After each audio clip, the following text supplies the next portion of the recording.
This is something special to all the Pajis and all the Perjoyas. This is Patiala House. In it. लौंग दा लिशकारा ओ baby तेरा जान से प्यारा ओ baby एवें चमका दिल साडा कि दिख गया प्यार ये पटियालवी हो जब से दिल हारा ओ बदला में सारा का सारा ओ बेबी जिवें गबरू दिलदारा ओ बेबी तेरा यार ये पटियालवी यार है पटियालवी।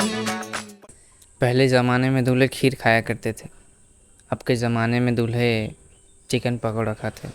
पटियाला पैग लगा के नाचूंगा नाचूंगा, पटियाला ढोल बजा के कह दूंगा हीरे मेरी जुल्फे तेरी मेरे हाथों की ये लकीरें बुनती हैं।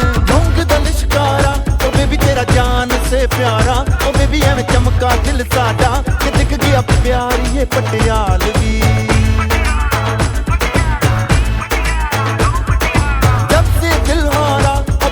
सारा का सारा ओ बेबी जिवें गबरू दिलदारा ओ बेबी तेरा यार ये पटियालवी। फिर सदियों से रिवाज चल के आ रहे हैं, हल्दी के बाद दूल्हे को शगुन के पैसे देने पड़ते हैं। सभी लोग पैसे दे रहे थे, कोई 100, 200, 1000, 500। पता है मैंने कितने दिया? दोनों को मिला के 4 रुपये, वो भी ऑनलाइन स्कैन करके। पटियाला पैग लगा के कहंदा है कल्ले मिलो तो चुपिए रहंदा है चन्ना मेरे छटो परे मिश्री सी मीठी गुड़ सी बातें रहने दे। लौंग दा लिशकारा ओ बेबी तेरा ओ बेबी एवें कि दिख गया प्यार ये पटियालवी।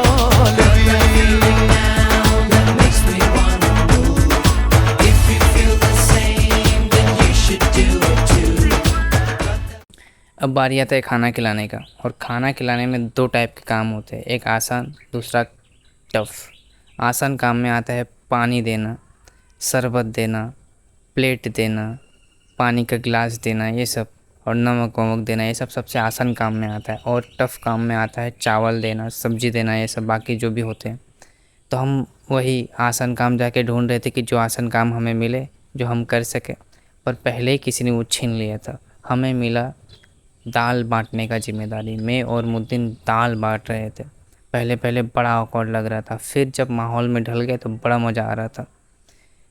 कुछ नियम है जो मानना है आपको, तब आप सीख जाएंगे, है ना। हम भी सीख गए थे कि जो भी चावल ले रहे थे एक्स्ट्रा, उनको हम दाल दे रहे थे और देते ही जा रहे थे। दोनों का जगह अलग अलग कर लिया था हमने कि देखो तुम हमारे इलाका में नहीं आओगे, हम तुम्हारे इलाका में नहीं जाएंगे।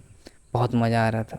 हमारे यहाँ एक रिवाज है, शादी का पहले दिन, मतलब एक दिन जब बाकी होता है शादी को, तो लड़का के घर से खाना जाता है लड़की के यहाँ। पता नहीं ये रिवाज है तो है, हमें कुछ पता नहीं है, पर है।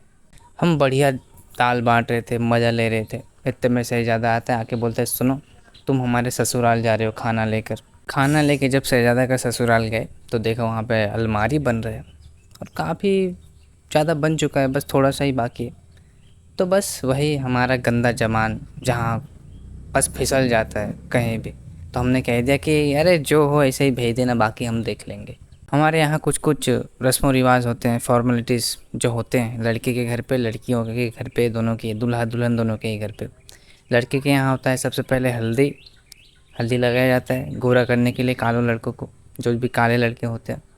फिर होता है लगन जाता है, लगन यानी लड़के के घर से जो भी सब सामान होता है लड़की के लिए पहनने के लिए, कपड़े वपड़े और थोड़ा कॉस्मेटिक का सामान वामान दिया जाता है, देखिए भेजते हैं 3-4 लोगों को साथ में।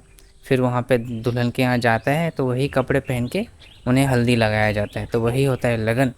और फिर होता है लगड़ा, उसके बाद दिन होता है शादी। हम जब खाना दे के वापस आए तो देखा ये लोग लगन लेके निकल रहे थे। 6 जन जाने का बात हुआ था, पर 1 जन नखरा कर रहा था, उसके बदले हमें भेजा गया था। अब लगन लेके जाने का फ़ायदा एक है कि आपको पहले से पहचाना जाता है। आप लगन लेके जा रहे हैं, आपको लोग पहचान लेंगे, दुल्हन की जो बहनें होंगी, दोस्त होंगी, सब आपको पहचान लेंगे। तो आप बारात के दिन जाएंगे ना, तो आपको वहाँ पे जलवा होगा। आप सभी से जितने लोग होंगे सब आपको आके हाय हेलो करेंगे। चौड़ ही कुछ अलग होता है। पर मुझे मज़ा नहीं आ रहा था, खुशी नहीं हो रही थी, क्योंकि हम ऑप्शन बन के जा रहे थे ना, ऑप्शनल।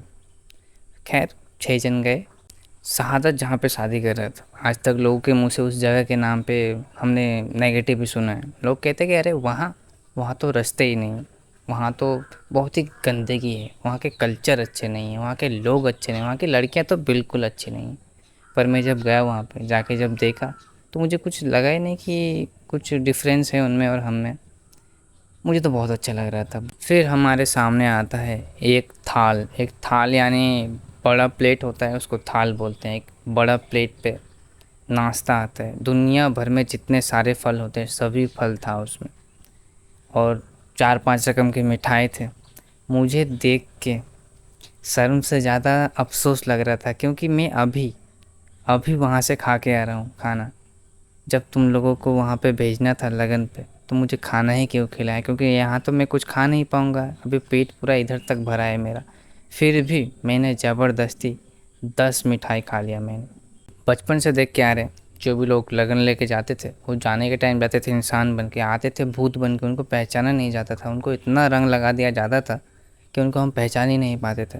तो मुझे पता था अगर मैं लगन पे जाऊँगा तो रंग भर से भीगे चुनर वाली हो जाएगा मेरे साथ। इसलिए मैंने पहले ही शहादत को बता दिया था कि देखो ज़्यादा सट वट है नहीं मेरे पास, अगर गए वहाँ पे रंग लगा के सट वट बर्बाद कर दिया तो इसलिए बोल देना कि मत लगाए रंग हमें, ठीक है, बता देना पहले ही। पर जब वहाँ पे गए जाके सब सोन बहन को देखा, सोन बहन यानी दुल्हन की जितनी भी बहनें होती है, दोस्त होते हैं, सभी को सोन बहन बोला जाता है। तो उनको देखा तो हमारे मन ही मन से आवाज़ आ रहा था कि यार लगाने दो रंग, क्या होता है रंग लगाने से, लगाने दो ना। हम भी तो बचपन पे लगाया करते थे, किसी की बातें नहीं सुनते थे, पता नहीं कैसे कैसे रंग लगाते थे। और एक चीज़ क्या है कि इसी बहाने किसी स्त्री का स्पर्श भी मिलेगा। तो मन ही मन में यही सोच रहे थे कि यार होने दो कपड़े बर्बाद, है ना। सबसे इम्पोर्टेंट होता है याद, पर जो मन में होता है, जो चलता है, वो कर थोड़ी ना पाते हैं। एक हमारे साथ लड़का था जिसका नाम है बूढ़ी दोले। वो कह रहा था कि देखो हमें ये सब रंग मंग पसंद नहीं है, ये सब रंग मंग मत लगाओ हमें, ठीक है। हम नई बाज़ार के सुन्नी मुसलमान हैं, ये हमारे लिए हराम है। तुमने अगर रंग लगाया, ठीक है, तो तुम भी आओगे हमारे यहाँ, फिर देख लेना तुमको साला भूत बना के भेजेंगे, काला जक्का बना देंगे, हाँ, इतना रंग लगाएंगे। मैंने कहा देखो भाई, तुम्हें जब बात करना नहीं आता ना, तो अपना गंदा ज़बान बंद रखो, लेट मी टॉक। मैंने कहा देखो साहब, बात कुछ ऐसी है कि यहाँ पे हम खून का बदला खून लेने नहीं आए, आपने रंग लगा दिया तो हम भी लगाएंगे, ऐसी कोई बात नहीं है। पर ज़रा सोचिए कि कल हमें बारात में जाना है, कल शादी है, कल बारात में जाएंगे और ऐसे रंग लगाएंगे आप। एक तो हम शादी में इसलिए जाते क्योंकि हमारी भी शादी है, कोई हमें देखे पसंद करे, फिर जो होना का हो, है ना। तो आप ऐसे रंग लगा देंगे, एक तो रंग निकलेगा भी नहीं एक दिन में, फिर हमें कोई कैसे देखेगी और कैसे पसंद करेगी, ज़रा सोचिए, है ना। उन्होंने कहा कि इसलिए बोल रहे हैं रंग मत लगाइए, अगर ऑप्शन लगाना है तो ऑप्शन लगा दीजिए। पर मन ही मन में सोच रहे थे जितना रंग लगाना है लगा दो यार, कीचड़ में फेंक दो, तुम नंगे कर दो, कोई दिक्कत नहीं। पर बूढ़ी दोलोई मानने नहीं वाला, तो कहते नहीं ऑप्शन भी नहीं लगाना है। मैंने कहा देखो साहब, हम भी आए हैं शादी पे मज़े करने के लिए, तो लगाने दो ना ऑप्शन। वो लोग भी आए मज़े करने के लिए, फिर क्या दिक्कत है, लगाने दो। हमारे दोस्तों की शादी का डेट से हम करीब 1 हफ़्ते पहले आए गाँव। 1 हफ़्ते पहले से हम देख रहे हैं इनके चेहरे पे कोई एक्सप्रेशन नहीं है, कोई फीलिंग नहीं है। ऐसा लग रहा है शादी नहीं हो रहा है, घर पे मौता काम हो रहा है, खुशी नहीं है, ना ही चेहरे पे हंसी है, ना ही मन पे खुशी है। पर हमने जब भाभी को देखा तो ऐसा लग रहा था कि नहीं में सच्ची में यहाँ पे शादी हो रहा है, क्योंकि खुशी से छलक रहा था उनका चेहरा। पर अब वो टाइम आ गया जब मेरे भी खुशी छीनने वाली थी। हल्दी लगाया जा रहा था दुल्हन को और लोग पैसे दे रहे थे। बूढ़ी दोलोई मुझे कह रहे थे कि देखो तुम्हें जो पसंद आए मुझे बोलो, मैं बात करूँगा। मैंने पूछा कि ये कौन है, तो उसने कहा कि ये उसकी बहन है। फिर मैंने पूछा कि ये कौन है, कि ये भी उसी की बहन है। अच्छा, फिर मैंने कहा कि ये कौन है, उसने कहा कि तुम क्या मार खिलाओगे मुझे। इतने में एक लड़का आके बोलता है यार मार वार छोड़ो, जाओ जाके खीर खिलाओ। मैंने पूछा यार देखो यहाँ पे पैसे वैसे देना पड़ता है क्या, उसने कहा हाँ देना पड़ता है। मैंने कहा तुमने कितना दिया, कि 500 या 500, मैं तो पैसे ही नहीं लेके आया। एक तो वहाँ पे अपने दोस्तों को पैसे ही नहीं दिया, मैंने 4 रुपये दे के काम चला लिया। पर यहाँ पे मुझे प्रेशर प्रेशर फील हो रहा था। देखो मेरा ना एक सिंपल सा फिलॉसफी है, जहाँ पैसे आ जाते हैं वहाँ पे इमोशन ख़त्म हो जाता है। पैसे जो है कि अहंकार है। जब कोई इंसान पैसा दिखा रहा है, दिखाना चाहता है, तो वो एक अहंकारी आदमी है ना। पर वहाँ की बात कुछ और थी, यहाँ की बात कुछ और है। वहाँ पे अपने दोस्त थे, यहाँ पे दोस्त की बीवी है। यहाँ पे अगर पैसे नहीं देंगे तो नाम ख़राब हो जाएगा, इंप्रेशन ख़राब हो जाएगा।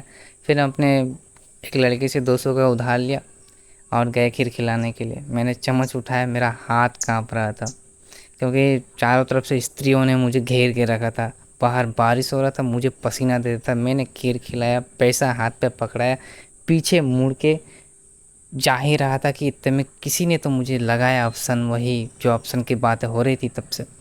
फिर वहाँ से निकल के भागे हम लोग और बिल्कुल भी नहीं रुके। बारिश तब तक थम चुका था। वापस जब आए तब सभी लोग एक ही बात पूछ रहे थे कि तुम लोग खाना खा के क्यों नहीं आए। मैंने कहा यार तुम लोगों को शर्म नहीं है, तुमने 3:30 बजे पेट भर के खाना खिला के हमें भेजा वहाँ पे, फिर हम कैसे खाना खाएं वहाँ पे बताओ, है ना। अफसोस तो हमें भी हो रहा है कि हम भी खाना नहीं खा पाए, इतने दिनों के बाद तो अच्छा खाना मिला था, है ना। अफसोस तो हमें भी हो रहा है। एक कहानी सुनिए। हमारे पड़ोस के गांव में एक बार जलसा हो रहा था। जलसा तो पता होता है ना, तो शायर वायर आते हैं, धर्म को लेके बात होता है, तकरीर होता है, वही जलसा हो रहा था। पर जब जलसा हो रहा था तब स्टेज के आसपास कोई लोग दिखाई नहीं देते। 2-4 आदमी थे, मक्खी मार रहे थे। फिर जैसे ही माइक पे अनाउंसमेंट हुआ कि सुनो तबरुक बांटा जा रहा है, आ जाओ भुक्कड़ लो। फिर जब गए हम लोग तब देखा कि इतना भीड़ है कि लोग वहाँ पे संभाल नहीं पा रहे थे। ट्रैफिक पुलिस आ चुका था वहाँ पे, इतने भीड़ थे। वैसे ही यहाँ पे मिलाद हो रहा था, लोग थे नहीं, खाना वाना हो गया, चले गए लोग। उसके बाद फिर भीड़ जमना शुरू हो जाता था क्योंकि लड़कों को नाचना होता था, मज़े करना होता था। पर अब ऐसा कुछ है ही नहीं, ऐसा कुछ सीन है ही नहीं। जो भी थे लड़के सब खा के अपने अपने घर जा चुके थे। जब मैंने कहा कि सुनो नाचोगे नहीं, फिर उन लोगों ने कहा कि देखो यार वो तो बचपन की बात थी ना, अब तो हम बड़े हो गए, अब कैसे नाचे ये बता। किस बात का बड़ा होना भाई। जब इंसान बड़े होकर अगर मज़ा नहीं कर पाता है तो फिर मुझे बड़ा बनना ही नहीं, मैं बच्चा ही सही हूँ, मुझे तो मज़ा ही करना है। तो सबको धीरे धीरे महफ़िल छोड़ के जा रहे थे, घर जा रहे थे। लास्ट में रह चुके थे मैं और एक लड़का सिर्फ, क्योंकि मेरे दिमाग पे एक कहानी चल रहा था, बचपन का एक कहानी। ज़रा सुनिए। मैंने आज तक जो भी चीज़ सीखा है हमेशा लेट से सीखा है, देर से। जैसे अभी मुझे बाइक चलाना नहीं आता है। एक वक्त हुआ करता था जब मुझे साइकिल भी चलाना नहीं आता था। पर घूमने का शौक़ तो मुझे बचपन से है। पर मुझे कोई लेके नहीं जाता था क्योंकि साइकिल चलाना आता नहीं था। अब कौन खींच के लेके जाएगा भाई बताओ, है ना। जब साइकिल चलाना आता नहीं तो बरसात का एक दिन था, है ना। आसमान पे काले काले बादल तैर रहे थे, चारों तरफ मेंढक के आवाज़ आ रहे थे, लड़के सब मछली पकड़ने के लिए इधर उधर दौड़ रहे थे। मैं अपना फ़ोन पे बैठे बैठे रेडियो सुन रहा था तो इतने में कॉल आया शहजादे का। उसने कहा कि सुनो रतलिया जा रहे हैं, निकलो बाहर। मैंने कहा हाँ जा रहे हो साइकिल से? कहा हाँ।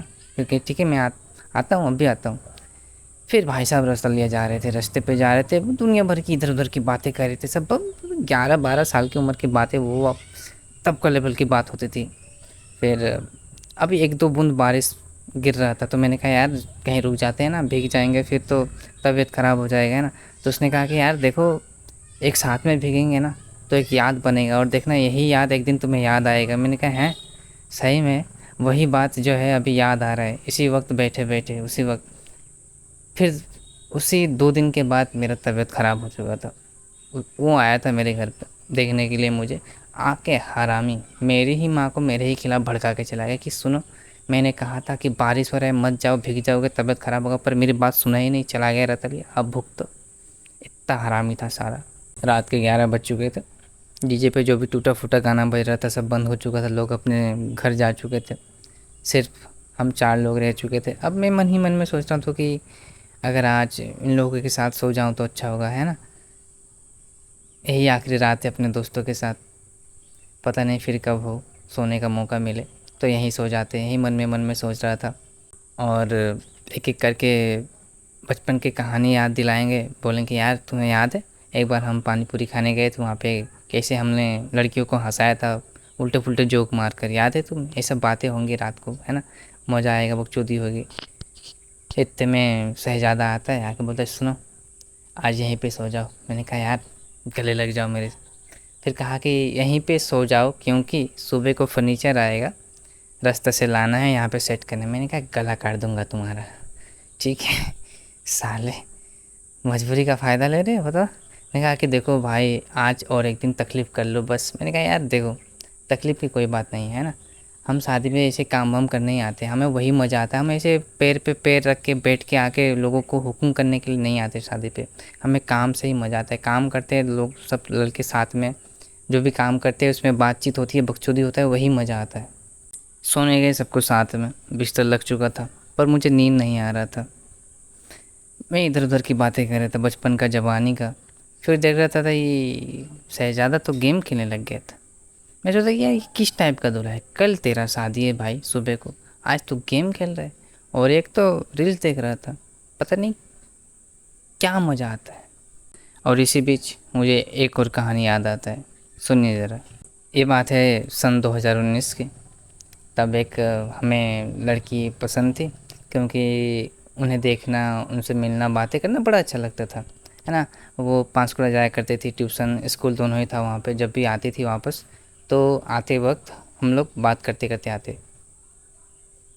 तो एक दिन वैसे ही बात करते करते आ रहे थे, बैसाख महीना था भाई साहब, बहुत गर्मी थी, चारों तरफ लू चल रहा था। वो तो हमेशा अपना चेहरे को ढके हुए आती थी कपड़ों से, तो उसी दिन भी कपड़ों से ढक के आ रही थी। जैसे ही हमसे मुलाकात हुआ, हमने बाइक यू टर्न किया तो उन्होंने कपड़ा खोल दिया और खोल के एक ही सवाल हमसे पूछा कि যে আমি তো মুখ ঢেকে আছি, তুমি কিভাবে আমাকে এরকম কাপড়ে দেখে বুঝতে পারো যে আমি আসছি?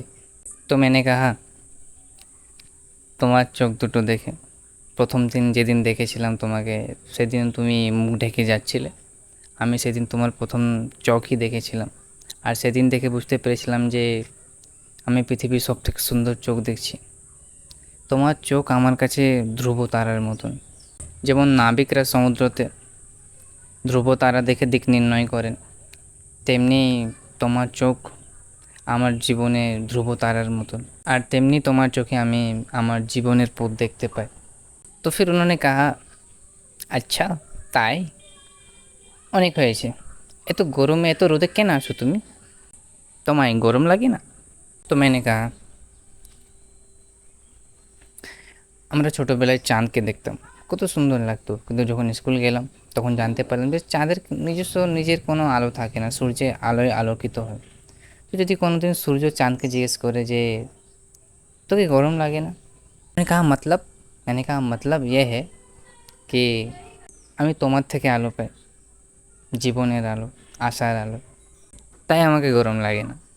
वो मेरे तरफ देखते ही रह गए। मैंने कहा भाई साहब आगे देख लो, वरना ये जो आलो है ना, ये जो रोशनी है पूरी ज़िंदगी भर के लिए बुझ जाएगा, आगे देख लो। बैसाख महीने का एक ख़ास बात है, सुबह से 2-3 बजे तक तो चमड़ा झुलसाने वाली गर्मी होती है, फिर अचानक से बारिश आंधी तूफ़ान शुरू हो जाता है। और उसी बैसाख महीने के एक दिन पे हम गए उससे मिलने के लिए।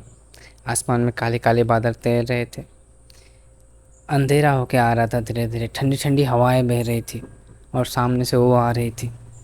और कभी भी मैंने उसका चेहरा लटका हुआ नहीं देखा। जब भी मिलती थी हम बड़ी हंस हंस के मिलती थी, बड़ी हंस हंस के बात करती थी, जैसे आज कह रही थी। আমরা একটা বান্ধবী আছে, তার নাম লিপিকা। তাকে একটা ছেলে কিছুদিন থেকে বড্ড বিরক্ত করছে, জানি না কেন। ছেলেরা প্রত্যেকটা মেয়ের সাথে ঘনিষ্ঠ সম্পর্ক করতে চায়। আর বাবা সবাই কি প্রেমিকা হবে? কেউ কেউ যদি দিদি, কেউ যদি বোন বা কেউ যদি বন্ধু হয়ে গেল তাহলে ক্ষতি কী? কিন্তু না, ছেলেরা সব মেয়েতে চান্স মারতে চায়। আর ওই একটাই জিনিস চায়, আমরা না বুঝতে পারি কোন ছেলে মন ছুঁতে চাইছে আর কোন ছেলের শরীর। কিন্তু ছেলেরা বুঝতে পারে না, ছেলেরা জানতে পারে না যে কোন মেয়ে তার উপর ইন্টারেস্টেড আর কোন মেয়ে ইন্টারেস্টেড না। যেমন এই ছেলেটাকে দেখো, আমার বান্ধবীর পিছনে কুকুরের মতন ঘুরে। आज के तो प्रपोज कर दिएছি और उसने उस लड़के को थप्पड़ मार दिया। मैंने पूछा क्यों? उसने कहा कि रुको, बारिश आ रहा है, अम्ब्रेला खोल लूँ फिर बताती हूँ। फिर उन्होंने कहा कि लोग कैसे प्रपोज करते हैं, है ना, फूल लेके जाते, चॉकलेट वॉकलेट लेके जाते। उस लड़के ने उसका पैर पकड़ लिया, पैर पकड़ के बोला सुनो, मुझे तुमसे बहुत प्यार है, मुझसे शादी कर लो। हम लोग हंस हंस के वहाँ पे लोट फूट खा रहे थे, इतना हंसी आ रहा था कि क्या बताएं। तब पता चला कि यार लड़कियां जो है ना बहुत सुंदर कहानी सुनाती है, बहुत अच्छे से कहानी सुनाती है।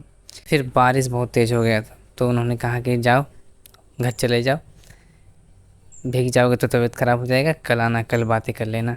मैंने कहा देखो, कल किसी ने देखा नहीं, आज इसी वक्त इसी पल को मुझे जीने दो, है ना। अगर बात करने के लिए तबीयत ख़राब होता है तो होने दो ना, मन तो भला रहेगा ना। फिर उन्होंने पूछा कि क्यों आते हो तुम मुझसे बात करने के लिए, है ना, क्या मिलता है तुम्हें मुझसे बात कर कर, क्यों बात करते हो। तो मैंने कहा तुमसे इसलिए बात करने आते हैं क्योंकि बात करना अच्छा लगता है। तुमसे जब बात करते हैं तो जो भी दुख दर्द, जो भी टेंशन, डिप्रेशन, जो भी एंजाइटी चलता है ज़िंदगी में, वो भूल जाते हैं, इसलिए बात करते हैं। अब आगे की जो कुछ लाइन है हम फिर से बंगाली में बोलेंगे, मज़ा आएगा। তুমি জানো না, তুমি আমার একমাত্র আনন্দ আশ্রয়, জীবনে যেটুকু ভালো সেটুকুই তুমি। फिर उन्होंने अम्ब्रेला बंद कर दिया, कहा कि साथ में भीगते हैं। फिर क्या, दोनों साथ में भीगते भीगते बात करते करते आ रहे थे, और क्या ही रोमांटिक सिचुएशन था भाई साहब। जब उसके जुल्फ़ों से बारिश की बूंदें टप टप करके हाथ पे गिर रहे थे, जब वो अपनी भीगी भीगी नज़रों से मेरी तरफ देख रही थी, क़यामत क़यामत फ़ील हो रहा था, बहुत मज़ा आ रहा था। फिर उन्होंने कहा अगर तुम्हें इतना ही अच्छा लगता है मुझसे बात करने के लिए तो तुम अभी तक मेरा नंबर क्यों नहीं लिया। मैंने कहा क्योंकि मुझे पता नहीं था अगर मैं तुमसे मांगूंगा तो तुम नंबर मिल भी सकता है, मुझे पता नहीं था। तो फिर उन्होंने कहा नंबर बता रही हूँ, याद कर लो, पर ये मत सोचना कि नंबर दे रही हूँ तो तुम यहाँ पे आओगे नहीं ऐसे बात करने, है ना। ऐसे बात करने आया करो, क्योंकि मुझे भी अच्छा लगता है तुमसे बात करने। बात इतनी ज़्यादा होती है कि रास्ता कम पड़ जाता है, कभी आया करो, है ना। स्कूल से बात करते करते आएंगे बस पे साथ साथ आएंगे, फिर यहाँ पे आएंगे साथ में बात करते करते। उस दिन ना बारिश हो रहा था, इसलिए उसने देखा नहीं कि मेरी आंखों से आंसू आ रहा था। पर फ़िलहाल अभी वो नंबर दे रही थी, नंबर हमें याद करना था, 1147 हैं।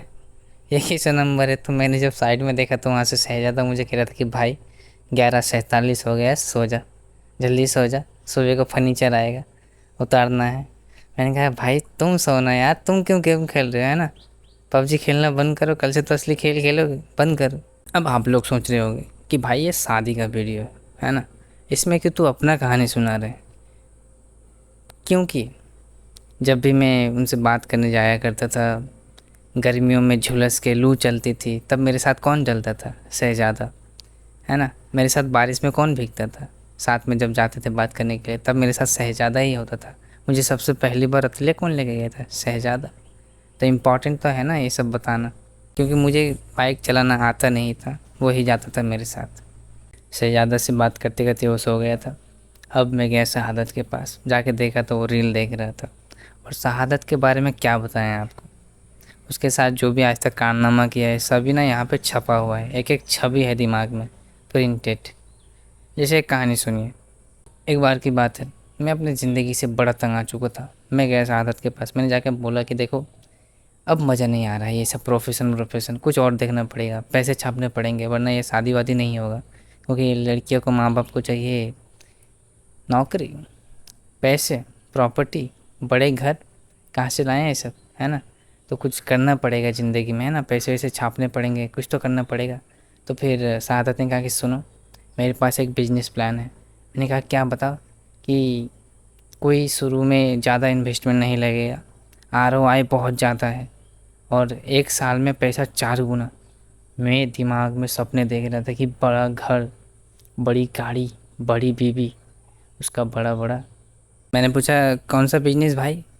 तो उसने कहा बकरी बिजनेस, बकरी को पालेंगे, बड़ा करेंगे, फिर बेच देंगे, पैसा ही पैसा होगा। और तुम चले जाना बकरी को लेके खेत पे, और एक किताब लेके चले जाना, वहीं बैठे रहना, है ना। बकरी अपना घास खाएगा, तुम वहीं से बैठे बैठे देखना, और बाकी का जो काम होगा मैं संभाल लूँगा। ये प्लान था, बिजनेस प्लान, यही सब प्लान था हमारा। और एक टाइम एक नमक का बिज़नेस करने का सोचा था। मैंने जब पूछा कि नमक कहाँ से लाओगे, तो उसने कहा था कि समंदर जाएंगे, पॉकेट में भर के रेत लाएंगे, उसी को बेच देंगे। यही था बिजनेस प्लान हमारा। और मैंने अपने दोस्तों से बहुत कुछ सीखा, जैसे अनीस भाई से साइकिल चलाना, शहजादा से एटीट्यूड दिखाना, है ना, साहिब भाई से ताश खेलना, और शहादत से मैंने सीखा है च्युइंगम फुलाना, हाँ, मुझे च्युइंगम सिर्फ चबाना आता था, फुलाना नहीं आता था बबल। फिर एक दिन हम लोग गए शहादत की खाला की ननद का शादी में, और बड़ा बोरिंग लग रहा था, बहुत ही ज़्यादा बोरिंग लग रहा था। शहादत ने कि चलो घूम के आते, एक नदी है सामने, चलो चलते हैं घूमने।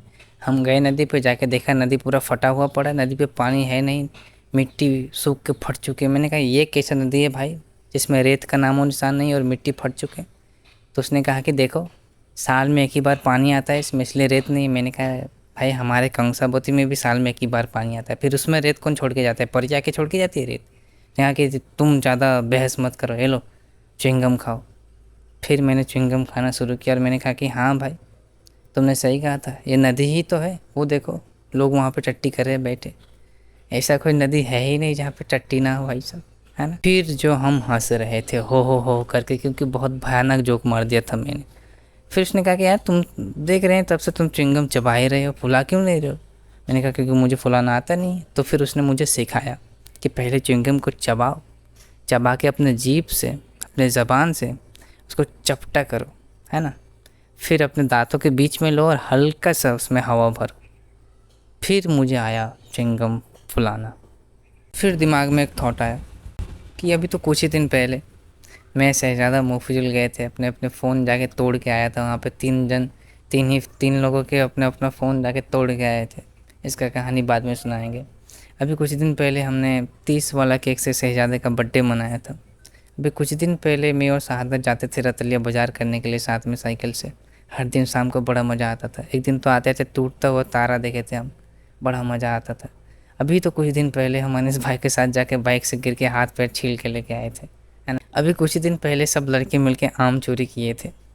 और अभी कुछ दिन पहले हम गए थे मेले पे, जाके वहाँ पे तो झगड़ा मारपीट करके आए थे, है ना। और अभी कुछ दिन पहले ट्रांसमीटर के लिए वहाँ पे करंट ऑफिस पे जाके बकचोदी करके आए थे सभी लड़के मिलके। फिर कैसे अचानक इतने बड़े हो गए भाई साहब, यही बात मुझे चुभ रहा था। बचपन से लेकर आज तक जो भी किया वो सब साथ ही में किया, पर पता नहीं क्यों ये लोग शादी अकेले कर रहे हैं, यही बात मुझे बहुत दुख दे रहा था। हाँ तो क्या करें, हम भी कर लें, ठीक है। मिलते हैं अगले एपिसोड में।